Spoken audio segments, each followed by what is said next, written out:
So welcome back to our channel 1-2-Step video. I'm going to be teaching you guys on how you can change the app language in Trust Wallet. So guys, if you're not satisfied with the language that you have been shown and you want to change it to your own mother tongue or your home language, then this video is for you. So once you've opened the app and once you're in this page, just go ahead and tap on settings right under this bar where you can also see home, earned, history. You just need to focus on settings. So once you tap there, you'll see these options like network, developer settings, connected apps, blocked apps, use secret phrase, and finally language.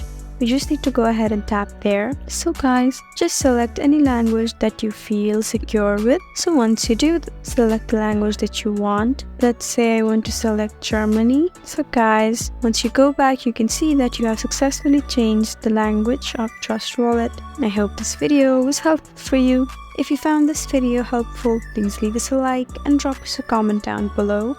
And if you want more helpful videos like these, then please subscribe to our channel. We'll see you again next time. Thank you for watching.